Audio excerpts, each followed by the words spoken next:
Kuna msemo unaosema kwamba jina hili linaweza lisiwe geni mjini, labda wewe ndio uwe mgeni. Vipo hivyo kwa jina la Pat Evra. Kama umeanza kushabikia mpira hivi karibuni, unaweza usilielewe jina hili. Lakini kama ulianza kushabikia mpira miaka 1980 huko, basi unaweza kuanza kumfahamu vizuri kabisa Pat Evra. Karibu sana kwenye makala fupi. Hii ni Talent Media, langu jina Ali Swaleh Mshana. Hii ni sehemu ya kwanza na ni makala kuhusiana na mchezaji wa zamani wa Manchester United na timu ya taifa ya Ufaransa. Karibu sana. Pat Evra amezaliwa mnamo mwaka 1981, ilikuwa ni Mei 15. Ni mchezaji wa zamani wa soka wa Ufaransa. Awali mchezaji wa mbele, lakini alishawahi kucheza kama beki wa kushoto. Evra aliwahi kuwa nahodha wa Manchester United na timu ya taifa ya Ufaransa. Alitajwa katika timu bora ya mwaka PFA mara 3 pamoja na FIFA Pro World na timu ya mwaka ya UEFA. Mara nyingi anachukuliwa kuwa mmoja wa mabeki wa pembeni wakubwa wa wakati wote. Evra alizaliwa nchini Senegal na alifika Ulaya akiwa na umri wa mwaka mmoja. Evra alianza kazi yake ya juu na klabu ya Italia ya Marsala. Msimu uliofuata alijiunga na Monza, lakini akarejea Ufaransa mwaka mmoja baadaye kuchezea Nice ambako alibadilishwa na kuwa beki wa pembeni.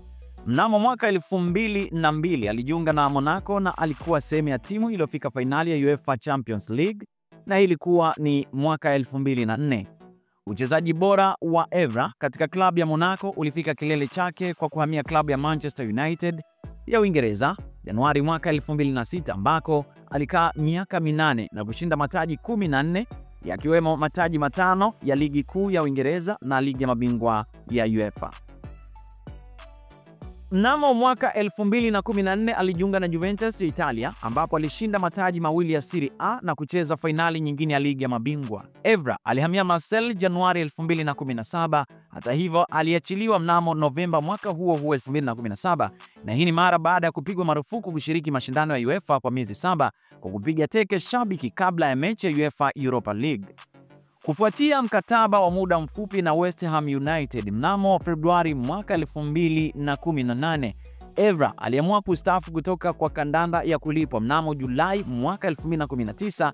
Baadaye akakamilisha beji zake za kocha na kurejea katika klabu ya zamani ya Manchester United kama mkufunzi katika akademi ya klabu. Evra alishiriki katika mashindano makubwa 5 ya kimataifa kwa Ufaransa. Mashindano ya UEFA ya mwaka 2008, 2012, 2016 na 2010-2014, kombe la dunia la FIFA. Kabla ya kombe la dunia la 2010, Evra aliteuliwa nahodha wa timu ya taifa na meneja Raymond Domenech. Katika mchujo huo alionekana katika mechi 2 za makundi, ingawa Ufaransa ilikuwa na kampeni mbaya ambayo ilisababisha wachezaji kugoma baada ya kuondolewa kwa raundi ya kwanza. Tukio hilo lilisababisha Evra kwa nafasi yake kama nahodha kusimamishwa kazi ya timu ya taifa kwa mechi 5.